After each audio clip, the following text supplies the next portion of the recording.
प्रेम से बोलिए हर हर महादेव। हमारे YouTube चैनल हिंदू तीर्थ स्थल पर आपका स्वागत है।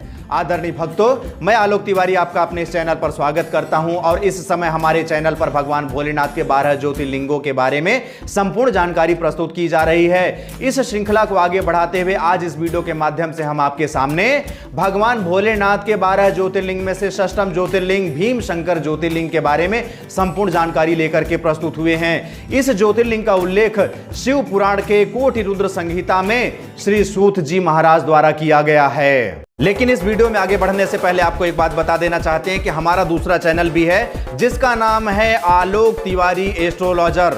उस चैनल का लिंक इस वीडियो के डिस्क्रिप्शन बॉक्स पर उपलब्ध है। आप उस चैनल पर जाकर के ज्योतिष एवं अध्यात्म की संपूर्ण जानकारी प्राप्त कर सकते हैं। आइए अब इस वीडियो को प्रारंभ करते हैं। कहाँ स्थित है भीमा शंकर ज्योतिर्लिंग? समुद्र तल से 3250 मीटर की ऊंचाई पर स्थित है। भीमा शंकर मंदिर महाराष्ट्र पुणे से 110 किलोमीटर एवं नासिक से 120 किलोमीटर की दूरी पर स्थित हैं। डाकिन्नम भीमशंकरम के अनुसार पर यह ज्योतिर्लिंग डाकिनी ग्राम में होना चाहिए, परंतु वर्तमान में डाकिनी ग्राम का कहीं कोई आता पता नहीं है। वर्तमान में भीमा शंकर ज्योतिर्लिंग सह्याद्री पर्वत पर स्थित है।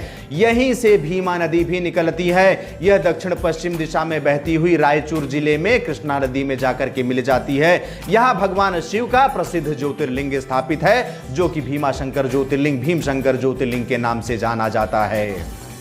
महात्म्य: इसी मंदिर के पास से भीमा नदी भी बहती है जो कृष्णा नदी में जाकर के मिल जाती है। हिंदू धर्म ग्रंथों के अनुसार पर ऐसी मान्यता है कि जो भी भक्तगण प्रतिदिन सूर्योदय के बाद 12 ज्योतिर्लिंगों का नाम जपते हुए इस मंदिर में भगवान भोलेनाथ का दर्शन करते हैं, उनके 7 जन्मों के पाप दूर होकर के अंत में मोक्ष की प्राप्ति होती है।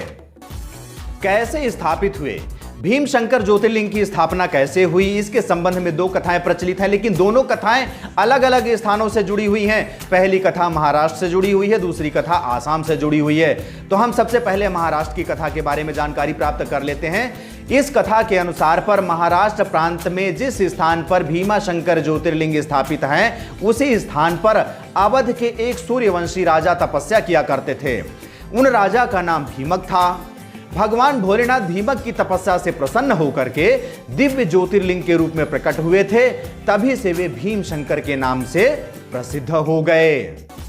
कामरूप पर्वत आसाम की कथा: शिव पुराण की कथा के अनुसार पर भीम शंकर ज्योतिर्लिंग आसाम प्रांत के कामरूप जिले में पूर्वोत्तर रेलवे गुवाहाटी के पास ब्रह्मपुर पहाड़ी पर अवस्थित बतलाया जाता है।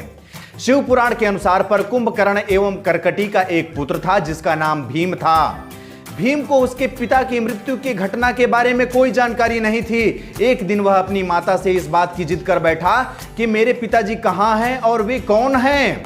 तब भीम की माता करकटी ने बताया कि उसके पिता कुंभकर्ण थे जो राक्षस राज रावण के छोटे भाई थे। रणभूमि में श्री हरि विष्णु के अवतार भगवान राम ने उसके पिता कुंभकर्ण का वध कर दिया था। जब भीम को अपनी माता से इस घटना की जानकारी प्राप्त हुई तो वह श्री हरि विष्णु से अपने पिता की मृत्यु का प्रतिशोध लेने के लिए आतुर हो गया। भीम अपने इस उद्देश्य की पूर्ति के लिए ब्रह्मदेव की आराधना एवं तपस्या करने लगा।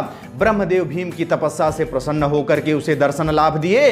भीम ब्रह्मा जी से आशीर्वाद स्वरूप ऐसा बल मांगा कि उसके समान बलशाली संपूर्ण जगत में कोई भी ना हो। ब्रह्मा जी भीम को मनवांछित वरदान देकर के अंतर्ध्यान हो गए।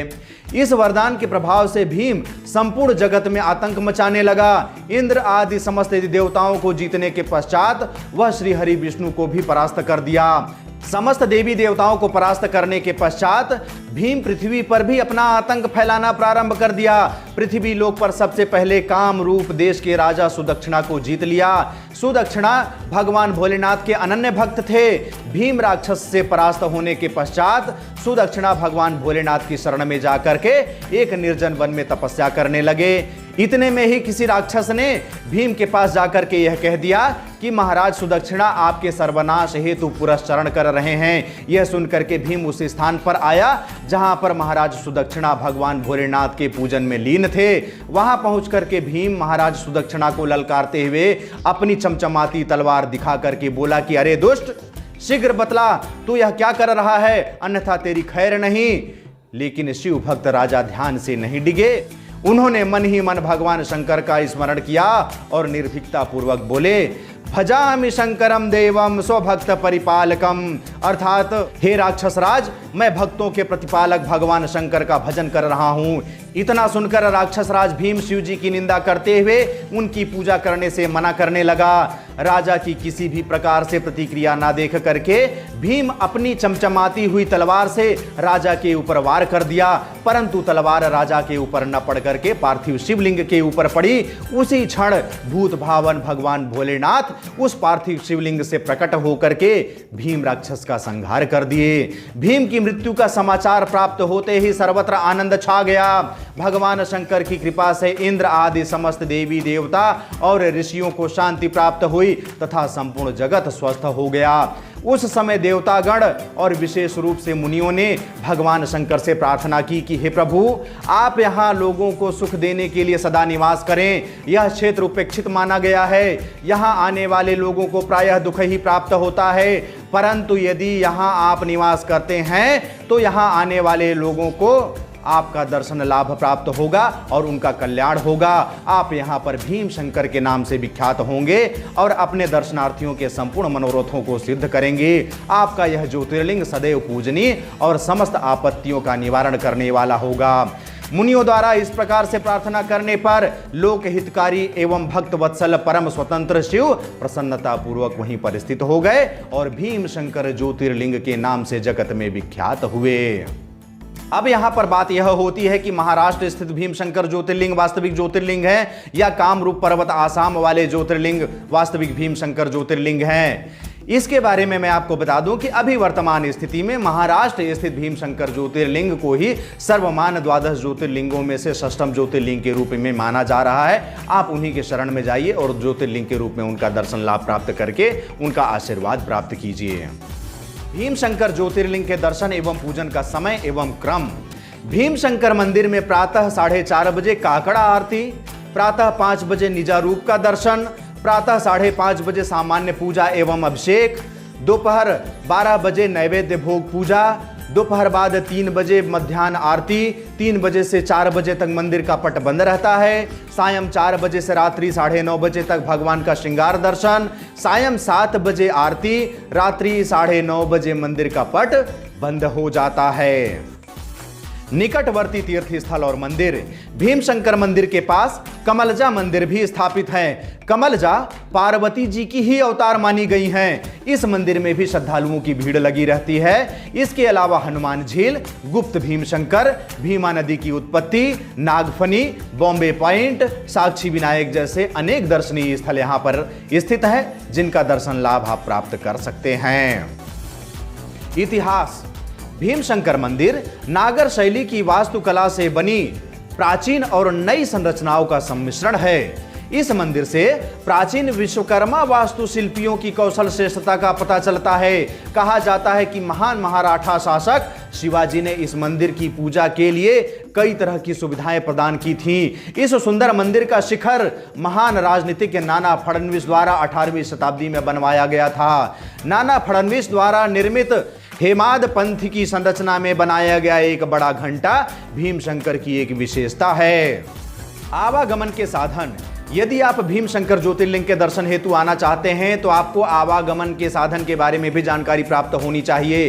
भीमशंकर ज्योतिर्लिंग के निकटतम railway station Neral railway station है, जो कि भीमशंकर से 23 किलोमीटर की दूरी पर स्थित है। करजत रेलवे स्टेशन भीमशंकर ज्योतिर्लिंग से 29 किलोमीटर की दूरी पर स्थित है। लोनावला रेलवे स्टेशन भीमशंकर ज्योतिर्लिंग से 38 किलोमीटर की दूरी पर स्थित है। खंडाला रेलवे स्टेशन भीमशंकर ज्योतिर्लिंग से 39 किलोमीटर की दूरी पर स्थित है। पुणे रेलवे स्टेशन भीमशंकर ज्योतिर्लिंग से 110 किलोमीटर की दूरी पर स्थित है। यदि निकटतम हवाई अड्डे की बात करें तो पुणे एयरपोर्ट भीमशंकर ज्योतिर्लिंग से 110 किलोमीटर की दूरी पर स्थित है। रेलवे स्टेशन एवं हवाई अड्डे से आप स्थानीय साधनों की सहायता से भीमशंकर ज्योतिर्लिंग तक पहुंच सकते हैं। भीमशंकर ज्योतिर्लिंग सड़क मार्ग के माध्यम से संपूर्ण भारतवर्ष से अच्छी तरह से जुड़ा हुआ है। आप यहां तक बस या टैक्सी के माध्यम से बड़े आसानी से पहुंच सकते हैं। इस तरह से इस वीडियो के माध्यम से आपके सामने भीम शंकर ज्योतिर्लिंग के बारे में संपूर्ण जानकारी प्रस्तुत की गई। मैं आशा करता हूं कि यह जानकारी आपको पसंद आई होगी और इसी तरह की जानकारी आप निरंतर प्राप्त करना चाहते हैं तो हमारा चैनल सब्सक्राइब कर लीजिए और सभी तीर्थ स्थलों की जानकारी निरंतर प्राप्त करते रहिए। अब मुझे आज्ञा दीजिए, मिलते हैं अगले वीडियो पर। तब तक के लिए जय हिंद, जय भारत, बम बम भोलेनाथ की जय। जय गुरुदेव, जय भीम शंकर।